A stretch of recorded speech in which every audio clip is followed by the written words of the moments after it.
ఇప్పుడే జీ5 app download చేయండి. చూడండి మీ ఫేవరెట్ టీవీ షోస్ ఎప్పుడైనా ఎక్కడైనా. నీ అంతు చూస్తాను, తిరిగి నా ఇల్లు హ్యాండ్ ఓవర్ చేసుకుంటాను అని ఈ జనాన్ని వేసుకొచ్చావా? ఇలాంటి రౌడీ రాకాశం తీసుకొస్తే భయపడతాం అనుకుంటున్నావా? నువ్వు భయపడకపోయినా పర్లేదురా, కాని మర్యాదగా ఇంట్లో నుంచి వెళ్ళిపో. లేదనుకో తర్వాత బాధపడాల్సి వస్తుంది. ఏం చేస్తావు? కొడతావా?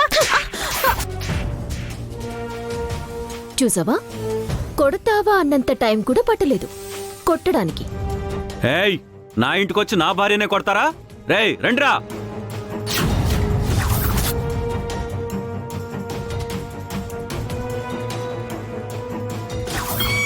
ఓ, అన్ని ఏర్పాట్లు చేసుకున్నావు అన్నమాట.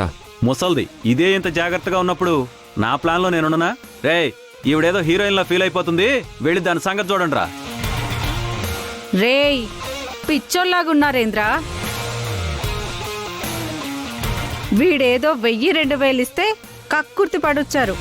మా క్రాంతి కొట్టిందంటే హాస్పిటల్లో బిల్లు కట్టడానికి మీ ఆస్తులు సరిపోవు. ఆహా, అంత పోటుగత్తే అది. రేయ్ ఎల్రా.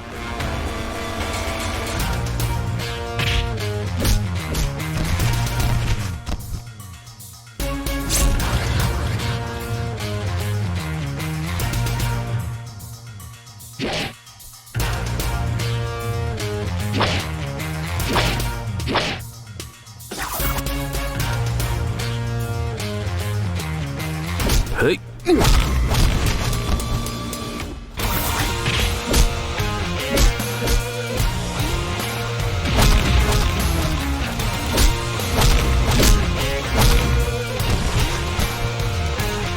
బావా, ఏం కుట్టుడు బావా ఇది?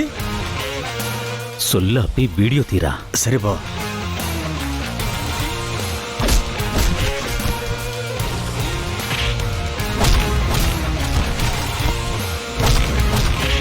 ఒరేయ్, మా మీద పడతావేంట్రా? వెళ్ళ కొట్రా కొట్రా.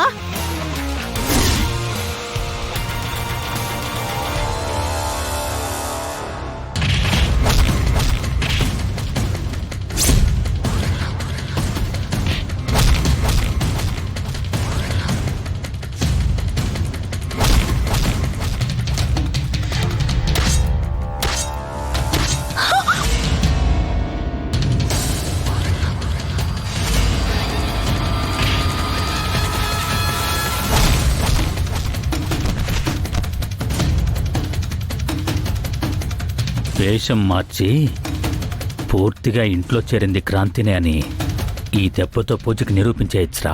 అవును బావా, అందరినీ ఏమార్చి గెటప్లు అయితే మార్చగలదు గాని ఈ దెబ్బని ఎలా కవర్ చేసుకుంటది?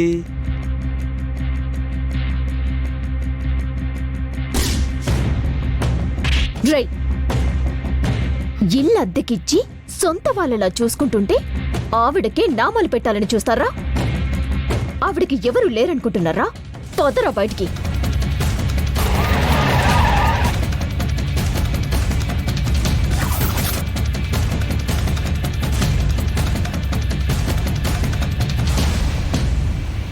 ఎస్ఐ గారు, నన్ను కాపాడండి. మా ఆయన్ని చంపేస్తున్నారండి, మీరే ఎలాగైనా కాపాడండి సార్. ఏంటమ్మా ఇది? ఏంటి దౌర్జన్యం? ఎవరు మీరంతా? దౌర్జన్యం చేస్తుంది మేం కాదు సార్, వీడే ఇవిని మోసం చేస్తున్నాడు. అబద్ధం సార్, నేనే మీకు ఫోన్ చేసింది సార్. ఈ ఇల్లు మాది అని వీళ్ళు చెప్తుంటే పాపం వీళ్ళని కొడుతుంది సార్. పాపం వాళ్ళ ఇంట్లో ఫ్యామిలీ మెంబర్స్ని కూడా కొడుతుంది సార్. ఏ బాబ్జీ, నీకు సంబంధం లేని విషయాల్లో కల్పించుకుంటే మర్యాద దక్కదు. వాళ్ళు ఫ్యామిలీ మెంబర్సో రౌడీలో నాకు తెలీదా? అసలు మీ ప్రాబ్లం ఏంటమ్మా? అమ్మా, మీరు చెప్పండి. సార్, ఈ ఇంటికి అసలైన ఓనర్ నేనే. పిల్లలందరూ ఫారెన్లో సెటిల్ అయిపోయారు. పాపం ఒక్కతే ఉంటుంది. వీళ్ళు అద్దెకి వస్తే సొంత మనుషుల్లా పూర్తిగా నమ్మింది. ఆ నమ్మకాన్ని అడ్డు పెట్టుకుని ఇంటి పని తన పేరున రాయించుకొని ఇప్పుడు ఇంటి ఓనర్ని నేనే అంటూ ఈవిని బయటికి గెంటేశాడు సార్. అంత అబద్ధం సార్.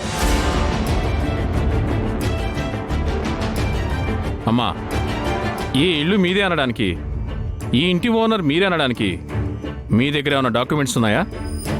లేదెస్ఐ గారు, ఈ విధవ వాటిని కూడా మాయం చేశాడు. నువ్వు చిన్న పాపవే, నీకేం తెలియదు పాపం. మేం మోసం చేసేసాం. ఎస్ఐ గారు, ఈ ఇల్లు నాదేనండి. నా దగ్గర డాక్యుమెంట్స్ ఉన్నాయి. ఏమే, వెళ్ళి తీసుకురాపో. ఇదిగోండి. ఇదిగోండి ఎస్ఐ గారు.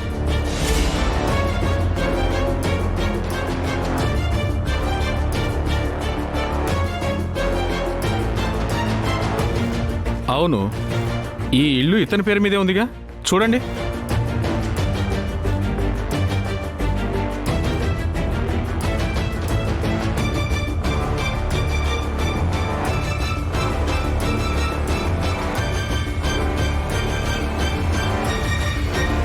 ఇవి దొంగ డాక్యుమెంట్స్ ఎస్ఐ గారు. ఈ ఇల్లు చనిపోయిన మా ఆయన పేరు మీద ఉంది. ఎంఆర్ఓ ఆఫీస్కి వెళితే ఈ ఇల్లు ఎవరిదో తెలుస్తుంది.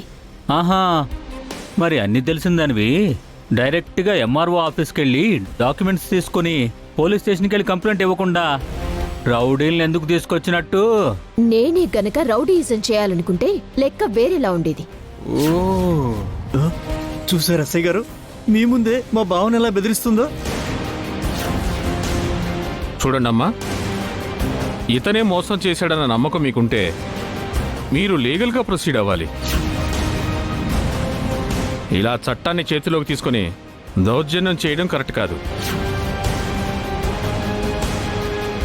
ఇలా చేస్తున్నందుకు మిమ్మల్ని అరెస్ట్ చేయాల్సి ఉంటుంది. చెయ్యండి సార్. ఒక్కసారి లోపలేసి తోలు తీస్తే ఇంకోసారి గొడవలకు రారు. కుక్కకి మొరగటం అలవాటై ఉండొచ్చు. ఒక్కసారి మొరిగితే ఊరుకుంటాం. పదే పదే మొరుగుతూ మీదకొస్తే కర్రతో కాళ్ళు విరగొడతాం. సారీ అజయ్ గారు, చట్టాన్ని చేతిలోకి తీసుకోవటం నా ఉద్దేశం కాదు. మీరన్నట్టు మేమిక ఈ విషయాన్ని లీగల్గా చూసుకుంటాం. నిజంగా ఈయనే ఫ్రాడ్ అని నిరూపణ అయితే అప్పుడు నేనే వచ్చి ఈయన మీద యాక్షన్ తీసుకుంటాను. దయచేసి ఇక్కడ ఎలాంటి గొడవలు చేయకుండా వెళ్ళిపోండి.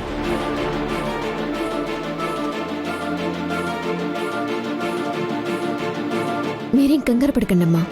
ఒక 2 వారాల్లో వాడికి ఎలా బుద్ధి చెప్పాలో చెప్పి మీ ఇల్లు మీకు వచ్చేలా చేస్తాను. అప్పటి వరకు తను మా ఇంట్లోనే ఉంటుంది క్రాంతి. సరే, నేను బయలుదేరుతాను.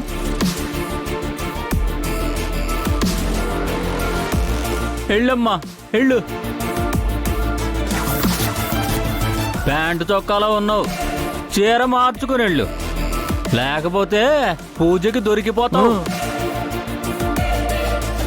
నేను చీర కట్టుకోవడం ఏంట్రా? అయినా పూజ ఇంటికి నేనెందుకు వెళ్తాను? తను ఎప్పుడైతే నన్ను బయటికి వెళ్ళమందో అప్పుడే తనకి నాకు సంబంధం తెగిపోయింది. Waste fellow. Zee five app download చేసి అన్ని ఎపిసోడ్స్ పూర్తి ఉచితంగా చూడండి.